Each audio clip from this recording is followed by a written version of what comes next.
안녕하세요. 코인우먼입니다. 오늘은 2025년 4월 18일 금요일 오전 10시 41분 경입니다. 구독과 좋아요, 알림 설정 정중히 부탁드리면서 오늘 영상 시작하겠습니다.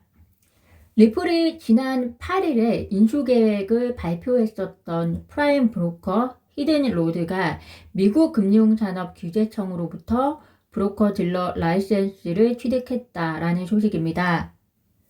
프라임 브로커는 기관 투자자들을 대상으로 다양한 금융상품 중개와 그리고 자문 서비스를 제공하는 투자은행이다. 이렇게 이해하시면 되는데요. 리플이 프라임 브로커인 그 히든 로드를 인수할 예정이라는 소식이 전해졌을 때 시장에서는 리플의 기관 대상 금융산업이 확대될 것이다. 이렇게 전망을 제시했습니다. 그런데 여기에 더해서 미국 금융산업규제청으로부터 브로커딜러 라이센스를 취득했다라는 것이 리플이 인수할 히든로드가 기관 고객에게 채권형 펀드 분야에서 좀 더 합법적인 청산과 그리고 금융 서비스를 제공할 것을 의미한다라고 시장은 분석하고 있고요. 이 말은 또다시 풀이하면 리플이 전통금융 서비스에도 사업의 확장에 나서는 것으로 평가를 할 수 있을 것 같습니다. 향후 전통금융과 그리고 디지털 자산의 통합을 비전 중 하나로 제시하고 있는 만큼 리플이 전통금융과 그리고 디지털 자산 양쪽에 모두 사업의 확장을 이루어 놓는 것이 가까운 미래에 양쪽의 금융을 통합하는 데 중요한 사업적 경험과 그리고 기회가 될 것이다 라고 생각이 듭니다. 전통금융과 디지털 자산이 본격적으로 융합이 되기 위해서 리플이 중요한 행보를 나타내고 있다는 또 하나의 소식이 들려왔습니다. 리플 관계자가 파리 블록체인 위크에서 열린 패널 토론 중에 리플이 프랑스 은행들과 디지털 유로 인프라 구축을 함께하고 있다. 라고 공식적으로 발표한 소식인데요.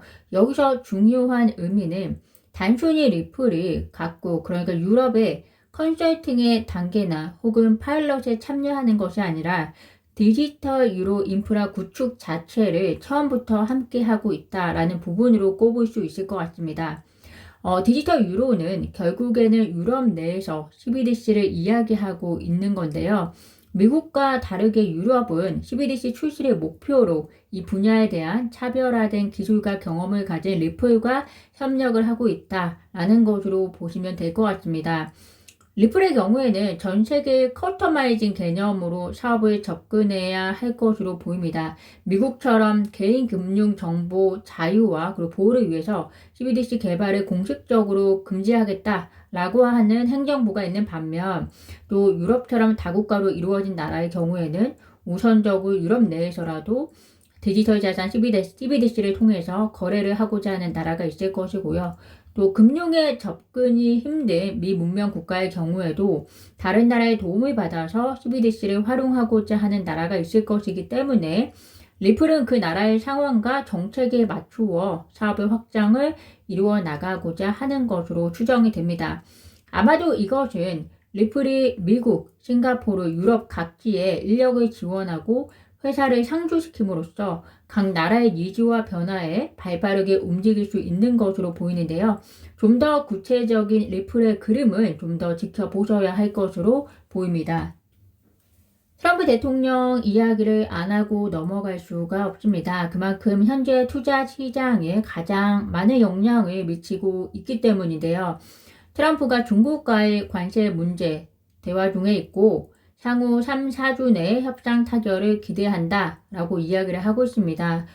분위기로 봐서는 중국과 대화는 하고 있는데 시진핑 중국 국가주석과 직접 대화를 하고 있는 것으로 보이지는 않기 때문에 현재 투자 시장의 분위기와 여론을 신경 쓰는 듯 트럼프의 기대와 의지를 먼저 내비친 것으로 추정이 됩니다. 동시에 파월이 어제 한 발언, 당장의 금리 인하는 없을 것이고 트럼프 자체의 변동성으로 인플레이션과 경기 둔화가 우려된다 라고 한 트럼프의 발언이 아니죠. 이거 파월의 발언은 트럼프를 충분히 자극했을 것으로 우리가 예상을 했는데요. 아니나 다를까 트럼프가 연준 의장이 제 역할을 못하고 있고 본인이 요청하면 사임할 것이라는 발언을 했습니다. 동시에 파월이 언젠가는 금리를 인하할 것이라는 주장도 했는데요. 파월에 대한 트럼프의 반협박인 것처럼 들리는 주장이기는 합니다만, 현재 트럼프의 상호관세 정책이 사실상 그 계산된 수치 자체도 어폐가 많이 들어간 계산 논리인 만큼, 현재는 여론이나 그리고 세계적 분위기가 트럼프에게 그렇게 우호적이지 않게 돌아가고 있는 상황입니다. 이러한 상황에서 트럼프가 협박한 대로 연준 의장을 사임한다는 것은 미국 내부의 불확실성을 더 극대화하는 일을 초래할 것이라는 생각에 트럼프 자체도 연준 의장을 사임하는 단계까지는 가지 않을 것이다 라고 생각이 됩니다. 다만 이러한 분란이 해리스를 지지하지 않고 트럼프를 지지했던 미국 유권자들에게도 좋지 않은 모습이 될 수 있다는 점에서 이러한 단계를 신뢰를 회복할 수 있는 유일한 방법은 상호관세 관련해서 트럼프 행정부가 각국과 원만한 협상을 진행하는 모습을 보이는 것이다. 이렇게 생각이 드는데요. 협상이라는 것이 한두 차례 만난다고 해서 완성되는 것이 아니기 때문에 미국 자체도 상호관세 관련해서 90일간의 유예 기간을 둔 것일 겁니다. 트럼프의 말에 의하면 현재 일본과 멕시코와 협상을 진행을 했고 오늘 이탈리아와의 미팅이 있고 다음 주에는 우리나라와도 미팅이 있습니다. 그 과정과 그리고 과정에서 나오는 발표 내용을 주목하시는 것이 투자자 입장에서는 바람직한 행보라고 보여집니다.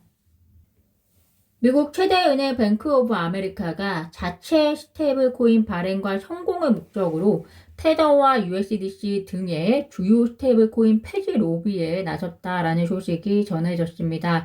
리플 XRP 투자자 입장에서는 그러면 리플의 스테이블 코인도 걱정이 되실 것 같은데요. 제 개인적인 생각을 먼저 말씀드리면 테더와 USDC 두 스테이블 코인이 대부분의 스테이블 코인 점유율을 차지하고 있는데 폐지를 위한 로비를 한다고 해서 그것이 가능할까라는 의심부터 우리가 이 기사를 통해서 해봐야 할 것으로 보입니다. 미국 정부 입장에서는 스테이블 코인의 활성화 지지가 달러의 패권을 유지하고 또 채권을 사주 더 많은 구입처를 확보하기 위한 목적이 주되기 때문에 다양한 미국 내 스테이블 코인 회사, 즉 달러 기반의 스테이블 코인을 발행하고 사업을 해나가는 것에 대해서 지지하는 것이 더 유리하지 이렇게 한 은행에 독점적인 권력을 제공하는 일은 결코 없을 것이다 라고 생각이 듭니다. 따라서 이러한 기사는 좀 더 비판적으로 바라보시는 것이 좋지 않을까 생각이 듭니다. 오늘 제가 준비한 소식은 여기까지입니다. 오늘도 영상 시청 진심으로 감사드리고요. 구독과 좋아요, 알림 설정은 코인 우먼에게 큰 힘이 됩니다. 감사합니다.